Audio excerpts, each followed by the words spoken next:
Hello students.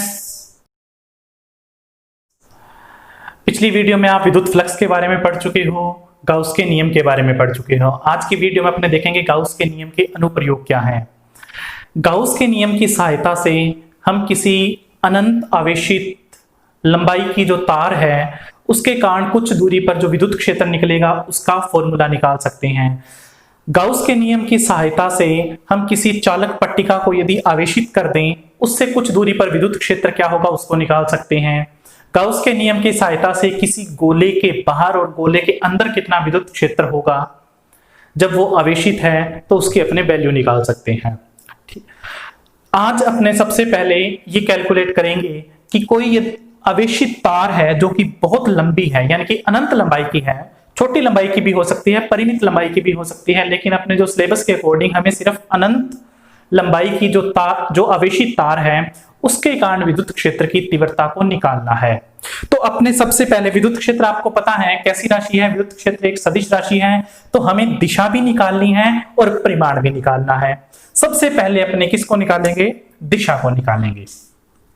मान लेते हैं ये एक अनंत लंबाई की बहुत लंबी तार है जिसको हमने आवेशित कर रखा है आवेश देकर। जब तार को आवेशित कर दिया जाता है तो हम किसका यूज करते हैं? सतत आवेश वितरण में जो आपको पढ़ाया गया था कि रेखीय आवेश घनत्व लैम्ब्डा का यूज करते हैं। इससे कुछ दूरी पर, ये बहुत लंबी तार है, इस तार के कुछ दूरी पर यानी कि मान लेते हैं r दूरी पर कोई बिंदु है P।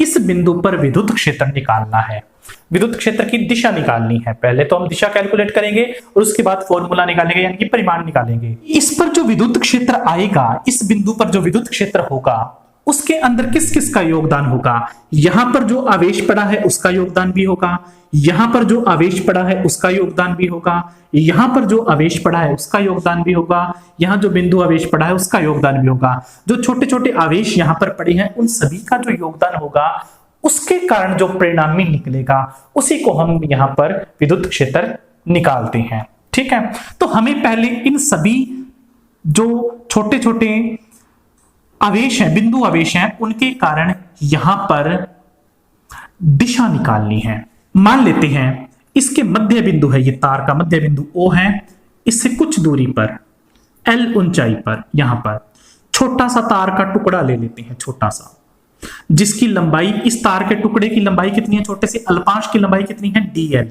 ये फर्स्ट पॉइंट है। ठीक, इसके कारण इस बिंदु पर, P बिंदु पर जो विद्युत क्षेत्र आएगा वो किस दिशा में आएगा? वो इस दिशा में आएगा, ऐसे आएगा। मान लेते हैं इसके सिर्फ इसी के कारण dE है। यहां पर जो होगा वो सबके योगदान के कारण होगा, लेकिन सिर्फ इसी के कारण मान लेते हैं dE है। ये पहला पॉइंट है, तो ये इसको 1 दे लेते हैं, इस दिशा में आएगा। ये कौन मान लेते हैं? थीटा है। इसी तरीके से L ऊंचाई पर यदि ऊपर कोई आवेश है तो L ऊंचाई पर नीचे भी तो आवेश होगा। मान लेते हैं नीचे की तरफ L डिस्टेंस पर यहां पर छोटा सा अल्पांश है dl, सेम लंबाई का मेजर करेंगे dl, ये दूसरा है। इसके कारण भी तो विद्युत क्षेत्र होगा।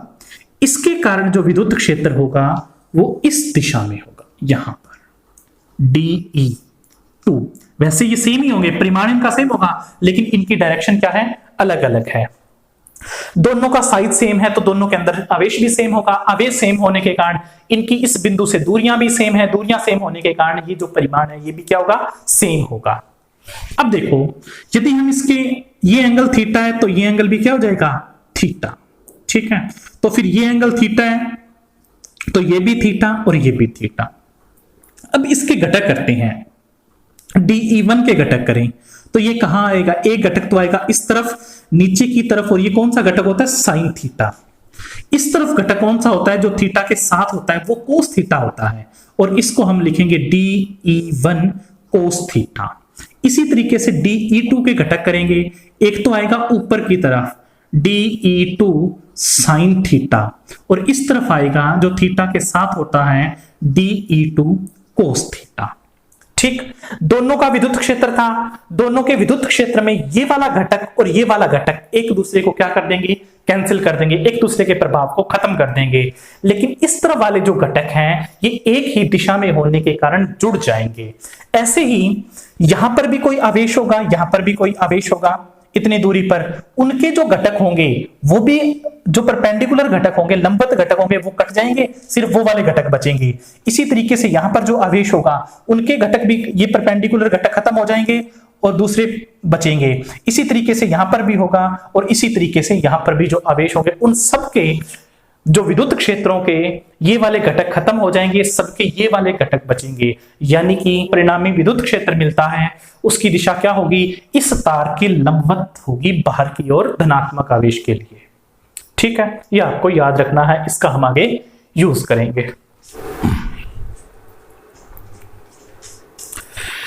तो देखो हमें यह पता है कि यदि किसी तार को आवेशित कर दें उसके कारण जो विद्युत क्षेत्र आता है वो हमेशा उसके क्या होता है, लंबवत होता है। अब हमें ये निकालना है कि यदि हमारे पास कोई तार है अनंत आवेशित लंबाई की, यानी कि बहुत लंबी है, उससे कुछ दूरी पर कोई बिंदु रख दें, उससे कुछ दूरी पर कोई बिंदु है P, तो इस बिंदु पर परिणामी विद्युत क्षेत्र का फॉर्मूला क्या होगा ये हमें देखना है। देखो जब हम किसी तार को आवेशित करते हैं तो सारा का सारा आवेश क्या हो जाता है, तार पर वितरित। तो जब सारा का सारा आवेश इस तार पर वितरित होता है तो हम उसके लिए इस कंडीशन में सतत आवेश वितरण यानी कि रेखीय आवेश घनत्व लैम्डा का यूज करते हैं। ठीक है, अब देखो हमें इस पॉइंट पर विद्युत क्षेत्र निकालना है P, और ये दूरी कितनी मान लेते हैं R। तो हम इस विद्युत क्षेत्र की तीव्रता निकालने के लिए गाउस के नियम का यूज करेंगे। गाउस का नियम कब लगता है आपको पता है, बंद पृष्ठ के लिए लगता है। तो हम एक ऐसे गाउसियन पृष्ठ की कल्पना करेंगे जो कि बेलनाकार शेप का हो। किस शेप का हो, बेलनाकार शेप का हो, जिसकी त्रिज्या कितनी हो, R हो। त्रिज्या कितनी हो जिसकी, R, और जिसकी लंबाई हम कितनी भी ले सकते हैं अपनी मर्जी से। हम बहुत लंबाई का लेंगे, L लंबाई का ले लेते हैं, मान लेते हैं। ठीक है, ये बंद है, बिल्कुल है। तो शेप कौन सी है, बेलनाकार, लेकिन ये यहां से भी बंद है, यहां से भी बंद है और यहां से भी बंद है। ठीक है, इसके टोटल कितने पृष्ठ हो गए बेलन के, एक तो ऊपर वाला S1, एक नीचे वाला S2 और एक जो वक्राकार जो पृष्ठ है जो कि ये वाला है, ये कौन सा हो गया, S3। ये बिंदु मैं यहां बना देता हूं P, और ये वाला जो पृष्ठ है वो जो वक्राकार पृष्ठ है वो है S3। ठीक, गाउस का नियम क्या कहता है, गाउस का नियम ये कहता है कि जो टोटल फ्लक्स होगा, फ्लक्स टोटल, वो कितना होगा, इस बंद पृष्ठ के अंदर जितना भी, इस बंद पृष्ठ के अंदर जितना भी आवेश है वो Q टोटल अपॉन में एप्सिलॉन नॉट, इस फॉर्मूले से निकाला जाना है। इस बेलन की लंबाई हम अपनी मर्जी से कितनी भी मान सकते हैं। मान लेते हैं इस गाउसियन पृष्ठ की लंबाई L है, इसका जो आवेश घनत्व है वो कितना है, लैम्डा। रेखीय आवेश घनत्व कितना है, लैम्डा। रेखीय आवेश घनत्व वो क्या है, लैम्डा। लंबाई कितनी है, L है। जो गाउसियन पृष्ठ काल्पनिक है जो हमने अब बनाया है उसकी लंबाई, काल्पनिक गाउसियन बेलनाकार पृष्ठ की लंबाई या ऊंचाई कह सकते हैं अपने। जो फ्लक्स टोटल कौन कौन सा फ्लक्स होगा, एक तो जो इसमें से पार हो रहा है S1 में से, एक जो इसमें से पार हो रहा है S2 में से, और एक जो इसमें से S3 में से पार हो रहा है, S3 में से पार हो रहा है, वो टोटल फ्लक्स आएगा। यानी कि फ्लक्स के तीन पार्ट हो गए, एक तो 1 जो सरफेस 1 से निकलेगा, एक हो गया 2 जो सरफेस 2 से निकलेगा, और एक हो गया 3 जो इस वक्राकार पृष्ठ में से निकलेगा। क्यों टोटल कितना आएगा, ये पृष्ठ आवेश घनत्व में मैंने आपको समझाया था कि क्यों टोटल निकालना हो तो रेखीय आवेश घनत्व को जब हम L से मल्टीप्लाई कर देते हैं, यानी कि लैम्डा इंटू L कर देंगे तो हमारे पास Q टोटल आएगा, और अपॉन में क्या लिख देंगे, एप्सिलॉन नॉट लिख देंगे। देखो हम ये पढ़ चुके हैं, जहां हमने विद्युत फ्लक्स समझा था वहां हम ये पढ़ चुके हैं कि फ्लक्स की जो लिखा जाता है वो लिखा जाता है ES1 ES कोस थीटा। ई क्या होता है? विद्युत क्षेत्र। उस क्या होता है? इसका क्षेत्रफल। थीटा क्या होता है? इन दोनों के बीच का कोण। तो इन दोनों के जो बीच का कोण होगा वो अपने अभी कैलकुलेट करेंगे। प्लस दूसरे वाले के लिए कैसे लिखेंगे? ES2 cos theta. प्लस तीसरे वाले के लिए कैसे लिखेंगे?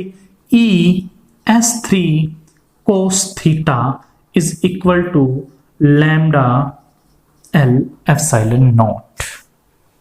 पहले पृष्ठ के लिए देखो, जब हमें क्षेत्रफल की दिशा निकालनी होती है तो क्षेत्रफल की दिशा क्या लेते हैं? परपेंडिकुलर। विद्युत क्षेत्र की दिशा हमने अभी अभी कैलकुलेट की है, वो क्या है? वो इस डायरेक्शन में है। क्षेत्रफल की दिशा इस डायरेक्शन में है। तो इन दोनों के बीच में जो कोण बनेगा वो कितना बनेगा? 90 डिग्री। इस तरफ और इस तरफ कोण, तो वो बनेगा 90 डिग्री। तो पहले वाला पोर्शन क्या हो गया? 0। cos 90 की वैल्यू 0, तो ये वाला भी पोर्शन 0। इसी तरीके से नीचे वाला जो सरफेस है इसकी दिशा भी इस तरफ, लेकिन विद्युत क्षेत्र की दिशा इस तरफ। तो थीटा कितना बनेगा? 90 डिग्री। थीटा 90 डिग्री बनेगा तो सेकंड वाला पोर्शन भी 0। इसी तरीके से तीसरे पृष्ठ की यदि अपने बात करें, तीसरा पृष्ठ इस तरीके से है वक्राकार। ये तार ऐसे हैं, इसमें से कंटिन्यू जो विद्युत क्षेत्र निकल रहा है वो भी इसी तरीके से निकल रहा है। जब पृष्ठ इस तरीके बाहर से ले रहे हैं तो विद्युत क्षेत्र इस तरफ निकल रहा है, यदि पृष्ठ हम इधर ले रहे हैं तो इधर निकल रहा है। यानी कि दोनों की दिशा क्या रहेगी? सेम रहेगी। तो दोनों की दिशा जब सेम रहेगी तो थीटा की वैल्यू क्या हो जाएगी? 0। थीटा की वैल्यू 0, यानी कि cos 0 की वैल्यू कितनी होती है? 1। तो हम इसको लिखेंगे ES3 इंटू 1। तो इंटू में 1 लिखे ना लिखे कोई फर्क नहीं पड़ता, लैम्डा L एप्सिलॉन नॉट। ये यहां तक का डेरिवेशन। इसके बाद हम इसको इस तरीके से लिखेंगे E। वक्राकार पृष्ठ का क्षेत्रफल कितना होता है? वो होता है 2 पाई r इंटू L। इसको लिखेंगे 2 पाई r इंटू L। ठीक, यहां पर क्या था? लैम्डा L अपॉन में एप्सिलॉन नॉट। L से L क्या हो गया? कैंसिल हो गया। तो E जो बचेगा, E को कैसे लिखा जाए? E into 2 pi r is equal to lambda upon में एप्सिलॉन नॉट। तो E का जो फॉर्मूला बनेगा लैम्डा अपॉन में 2 पाई r एप्सिलॉन नॉट। इसको हम इस तरीके से भी लिख सकते हैं, lambda upon 2 pi epsilon not into r। या फिर हम इसको इस तरीके से भी लिख सकते हैं, ऊपर नीचे 2 से मल्टीप्लाई करें तो इसको लिख सकते हैं 2 लैम्डा, इसको लिख सकते हैं 4 पाई एप्सिलॉन नॉट और यहां लिख सकते हैं r। इसको हम क्या लिखते हैं? 1 अपॉन में 4 पाई एप्सिलॉन को लिख सकते हैं k, यानी कि 2k लैम्डा अपॉन r। ये इसका फॉर्मूला रहेगा। बिंदु आवेश के कारण जो विद्युत क्षेत्र होता है वो क्या? व्युत्क्रमानुपाती होता है। लेकिन यदि अपने तार की बात करें तो वो r की पावर 1 की व्युत्क्रमानुपाती है। ये हमें याद रखना होगा।